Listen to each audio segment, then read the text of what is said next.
Solar ഹൃദയത്തിൽ ഞങ്ങളുടെ കുടുംബത്തെ തകർത്തൊരു വിഷയമാണ്. ആരെങ്കിലും ആശ്വസിപ്പിക്കാൻ നോക്കിക്കൊണ്ടിരുന്നു, ആര് വന്നില്ല. താനും UN അവാർഡ് വാങ്ങിച്ച് ബഹറിൽ ഏറ്റവും സന്തോഷിക്കുന്ന നിമിഷങ്ങൾ ഞെട്ടിപ്പോയി. ജോപ്പനെ അറസ്റ്റ് ചെയ്തു. ജോപ്പനെ ഇപ്പം ലോട്ടറി വിറ്റ് നടക്കുന്നുണ്ട്. ആ മനുഷ്യൻ ചെയ്ത കുറ്റവത്തായിരുന്നു. അന്ന് ഈ രണ്ടാമത്തെ സോളാർ ആരോപണം അത് ഭയങ്കരമായിട്ട് ഉമ്മൻചാണ്ടി തകർത്ത് കളഞ്ഞു കേട്ടോ. പക്ഷെ ഉമ്മൻചാണ്ടി ഒന്നും മിണ്ടിയില്ല. ഉമ്മൻചാണ്ടിയെ വിവാദ ചുഴിയിലാഴ്ത്തിയ സോളാർ വിഷയത്തിൽ ആദ്യമായി രൂക്ഷമായ പ്രതികരണവുമായി രംഗത്തെത്തിയിരിക്കുകയാണ് ഉമ്മൻചാണ്ടിയുടെ പ്രിയപത്നി മറിയാമ്മ ഉമ്മൻ. സോളാർ വിശേഷം എന്ന പുസ്തകത്തിന്റെ പ്രകാശന വേദിയിലാണ് മറിയാമ്മ ഉമ്മൻ തുറന്നടിച്ചത്. ഏറെ വൈകാരികമായിരുന്നു അവരുടെ വാക്കുകൾ. ഉമ്മൻചാണ്ടിയുടെ സഹപ്രവർത്തകരെ ലക്ഷ്യം വെച്ച് തന്നെയായിരുന്നു എന്നതാണ് വിമർശനത്തിന്റെ കാതൽ. സോളാർ വിവാദമുണ്ടായപ്പോൾ ഒരാൾ പോലും ഉമ്മൻചാണ്ടിയെയും കുടുംബത്തെയും സമാശ്വസിപ്പിക്കാൻ കയറി വന്നില്ലെന്നും മരണശേഷം എല്ലാവരും ദൈവാവതാരമായി വാഴ്ത്തുകയാണെന്നും പ്രതിപക്ഷ നേതാവ് VD സതീശനെയും MM ഹസനെയും വേദിയിലിരുത്തി മറിയ ഉമ്മൻ മുഖത്തു നോക്കി പറഞ്ഞു. ഒന്നാം സോളാറിലേറെ വേദനിപ്പിച്ചതും തങ്ങളെ അപമാനിച്ചതും ഐക്യരാഷ്ട്രസഭാ പുരസ്കാരം ലഭിച്ച സന്തോഷത്തിലിരിക്കുമ്പോൾ ജോപ്പനെ അറസ്റ്റ് ചെയ്തതായിരുന്നു എന്നുകൂടി മറിയാമ്മ ഉമ്മൻ പറഞ്ഞു. ഇതോടെയാണ് മറിയാമ്മയുടെ വിമർശനം തങ്ങൾക്ക് നേരെ തന്നെയാണെന്ന സത്യം വേദിയിലിരുന്ന VD സതീശൻ അടക്കമുള്ളവർ ഞെട്ടലോടെ തിരിച്ചറിഞ്ഞത്. എല്ലാറ്റിനും സാക്ഷിയായി ചാണ്ടി ഉമ്മൻ ഈ സമയം വേദിയിലുണ്ടായിരുന്നു. ആ വാക്കുകളിലേക്ക്. ഇവിടെ ഇരിക്കുന്ന ആർക്കും എൻ്റെ മകനും ഒഴിച്ച ആർക്കും ആ വികാരം കാണത്തില്ല. സോളാർ ഹൃദയത്തിൽ ഞങ്ങളുടെ കുടുംബത്തെ തകർത്തൊരു വിഷയമാണ്. ഒരു അക്ഷരം പോലും പിണ്ടിയിട്ടില്ല. നിന്ന് എൻ്റെ ഹൃദയത്തെ തകർത്തു. ഞാൻ ഏറ്റവും വിഷാദിച്ചിരിക്കുന്നു. വല്ലവനും സഹതാപം തോന്നുന്നു നോക്കിക്കൊണ്ട് ആരെയും കണ്ടില്ല. ആരെങ്കിലും ആശ്വസിപ്പിക്കാൻ നോക്കിക്കൊണ്ടിരുന്നു, ആര് വന്നില്ല. താനും ഞാൻ ഉമ്മൻചാണ്ടിയോട് ചോദിച്ചൊരു ചോദ്യമാണ്. അത് ഇന്നലെ തെറ്റായി പോയി, അദ്ദേഹത്തിന് വിഷമായി പോയി എന്നെനിക്ക് തോന്നുന്നുണ്ട്. ഞാൻ ചോദിച്ചു, കുഞ്ഞിന് ഒത്തിരി വ്യക്തിബന്ധങ്ങളുണ്ടല്ലോ എല്ലാ മേഖലയിലും. ആരും കുഞ്ഞിനെ ഒന്നും സപ്പോർട്ട് ചെയ്യാൻ വന്നില്ലല്ലോ.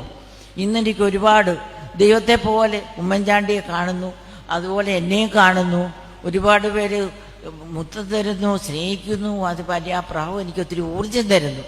പക്ഷെ ഞങ്ങൾ അനുഭവിപ്പില്ല. ഞാൻ പറഞ്ഞില്ല, നിന്ന് എൻ്റെ ഹൃദയത്തെ തകർത്തു. ഞാൻ ഏറ്റവും വിഷാദിച്ചിരിക്കുന്നു. ആരെങ്കിലും സഹതാപം തോന്നുമെന്ന് ആർക്കും തോന്നിയില്ല. ആരെങ്കിലും ആശ്വസിപ്പിക്കുമെന്ന് വിചാരിച്ചു, ആരും ആശ്വസിപ്പിച്ചില്ല. ഞാനും കുടുംബം അനുഭവിച്ച പേര് ചാണ്ടിയുമ്മൻ ഡൽഹിയിൽ നിന്ന് ഒരുപാട് പേര്. രണ്ടാം സോളാർ വിദ്തു അതിലതും അധികം വിഷമുണ്ടാക്കിയത്. സോളാറെ കുറിച്ച് കൂടുതൽ ഞാൻ പറയുന്നില്ല. ഒന്നിൻ്റെ അതിനകത്ത് നല്ല ഗുണങ്ങൾ ഞാൻ പറയാം. ഉമ്മൻചാണ്ടിയുടെ ബാത്റൂമിൻ്റെ വാതിക്കൽ ഞങ്ങളുടെ ചെറുപ്പകാലത്ത് പുതുപ്പള്ളിയിൽ ആൾക്കാർ പെണ്ണുങ്ങൾ വന്നിരിക്കുന്നു. അന്ന് മാത്രം ഉമ്മൻചാണ്ടി ഇരിച്ചേറ്റായിട്ട് ഞാൻ കണ്ടു. ഉമ്മൻചാണ്ടി ഒരു പെണ്ണുമായിട്ട് എന്തെങ്കിലും ഒരു ബന്ധമുണ്ടെന്ന് പറഞ്ഞേക്കാൾ ഭേദം ഞാനൊരു അപരിചിത സഞ്ചാരം നടത്തിയെന്ന് പറയുന്നത് തന്നെയാണ്. എനിക്ക് കണ്ണുകളിലേക്ക് നോക്കുമ്പോൾ എനിക്ക് നിൽക്കാൻ പറ്റിയിട്ടില്ല. എങ്കിലും ഇദ്ദേഹം സഹിച്ചു. അത് സഹിക്കാൻ പറ്റുന്ന ഒരു കാര്യമല്ല. രണ്ടാമത്തെ ഞാൻ ഒരുപാടൊന്നും പറയുന്നില്ല. രണ്ടാമത്തെ സോളാർ ഞങ്ങൾ UN അവാർഡ് വാങ്ങിച്ചു. അതാണ് ഫസ്റ്റിനെക്കാട്ടി രണ്ടാം ലോകമഹായുദ്ധം വലിയ സോളാർ. UN അവാർഡ് വാങ്ങിച്ച് ബഹറിൽ ഏറ്റവും സന്തോഷിക്കുന്ന നിമിഷങ്ങൾ ഞെട്ടിപ്പോയി. ജോപ്പനെ അറസ്റ്റ് ചെയ്തു. ജോപ്പനെ ഇപ്പം ലോട്ടറി വിറ്റ് നടക്കുന്നുണ്ട്. ആ മനുഷ്യൻ ചെയ്ത കുറ്റവത്തായിരുന്നു. ഇപ്പോഴും വിദ്യാർത്ഥിയാണ്. അത് ഞാൻ ഉമ്മൻചാണ്ടി ഒരുപാട് തകർത്തു. ഒരു നിമിഷം ഇങ്ങനെ ഉമ്മൻചാണ്ടി അജഞ്ചനായ ഉമ്മൻചാണ്ടി, ശാന്തനായ ഉമ്മൻചാണ്ടി ഒരു അജഞ്ചനാടിക്ക് ഞങ്ങൾ പരസ്പരം ഇങ്ങനെ നോക്കി നിന്നു. UN അവാർഡ് വാങ്ങിച്ചു വന്നു. അതിന് മാത്രം ഒരു ആരും അതാണ് അദ്ദേഹത്തിന് കിട്ടിയ പ്രതിഫലം. ഇവിടെ നിന്ന് വികസന പ്രവർത്തനത്തെക്കുറിച്ചോ ഉമ്മൻചാണ്ടി മനുഷ്യസ്നേഹത്തെക്കുറിച്ചോ ഒന്നും ഞാൻ പറഞ്ഞാൽ ഞാൻ അനുഭവത്തെക്കുറിച്ച് സത്യം എൻ്റെ മനസ്സാക്ഷി ഞാൻ പറയാണ്. അന്ന് ഈ രണ്ടാമത്തെ സോളാർ ആരോപണം അത് ഭയങ്കരമായിട്ട് ഉമ്മൻചാണ്ടി തകർത്ത് കളഞ്ഞു കേട്ടോ. പക്ഷെ ഉമ്മൻചാണ്ടി ഒന്നും മിണ്ടിയില്ല. വേണമെങ്കിൽ അദ്ദേഹത്തെ പറയാമായിരുന്നു, ഈ കേസ് സസ്പെൻഡ് ചെയ്യാം. ഏതെങ്കിലും ഒരു മുഖ്യമന്ത്രിക്ക് മുഖ്യമന്ത്രി അറിയാതെ സ്റ്റാഫിനെ അറസ്റ്റ് ചെയ്യുക. നിങ്ങൾ പറ. മാധ്യമക്കാരോടൊന്നും എനിക്ക് ഭയങ്കര ബഹുമാനമാണ്. എനിക്ക് തോന്നുന്നു അവർ ആണ് ഏറ്റവും നല്ലതായിട്ട് ഇപ്പം തിരിച്ച് ഞങ്ങളെ സപ്പോർട്ട് ചെയ്ത് ഏറ്റവും അധികം പബ്ലിക്കും സപ്പോർട്ട് ചെയ്ത്. അന്ന് പക്ഷെ അനുഭവിച്ചത് ഉമ്മൻചാണ്ടി അനുഭവിച്ച അനുഭവിച്ചു. സത്യം നിങ്ങളെ സ്വതന്ത്രമാക്കുമെന്നല്ല പറഞ്ഞത്. സത്യം എന്തെങ്കിലും പുറത്തു വരുമെന്ന് പറഞ്ഞത് അത് സത്യം തന്നെയാണ്. ഇപ്പോൾ ജനം പ്രൂവ് ചെയ്തിരിക്കുന്നു. ദൈവം അതിന് ഒരു തിരിച്ചടി കൊടുത്തിരിക്കുന്നു. അതിനോട് ഞാൻ പറയും, കൂടുതലായിട്ടൊന്നും എനിക്ക് പറയാൻ മേല. എനിക്ക് ഞാൻ ഒട്ടും പ്രതീക്ഷിച്ചില്ല. ഞാൻ സോളാർ വിഷയം ജോണിൻ്റെ പുസ്തകം എന്ന് പറയുമ്പോൾ ഞാൻ വിചാരിച്ചു ഒരു പുസ്തകം എന്ന് വിചാരിച്ചെന്നല്ല ഞാൻ വിചാരിച്ചുള്ളൂ. പക്ഷെ ഈ ഒരു വിഷയം ഉണ്ടല്ലോ, ഞങ്ങളുടെ സോളാർ ഞങ്ങളുടെ അഗ്നികൂട്ടത്തിൽ അഗ്നിപർവ്വതമായിട്ട് ഒരു കുടുംബത്തെ പോയി തകർത്ത പക്ഷേ അത് സത്യമല്ലേ?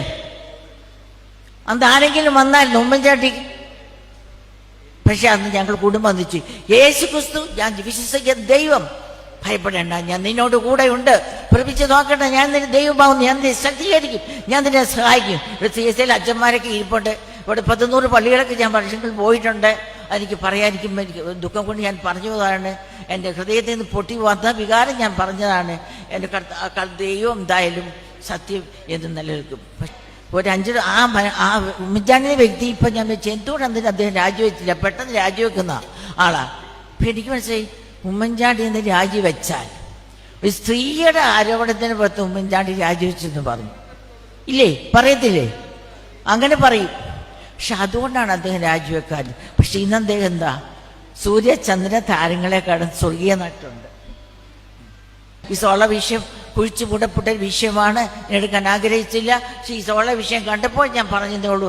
അതെനിക്ക് പറയാതിരിക്കാൻ പറ്റില്ലായിരുന്നു. അത്രമാത്രം ഞാൻ വികാരപ്പെട്ട് ഇതുവരെ ഞാനൊന്നും പറഞ്ഞിട്ടില്ല. ഇത് 2ാം സോളാർ വിഷയം. പിന്നെ 3ാം സോളാർ ചികിത്സാപ്പിഴ വന്നു. അതിനെക്കുറിച്ച് അതെല്ലാത്തിനും പേര് ദൈവം എനിക്ക് ജയം തന്നു എന്നുള്ള സത്യമാണ്. എല്ലാത്തിനകത്തും ദൈവം എപ്പോഴും സത്യനാണ്, നീതിമാനാണ്.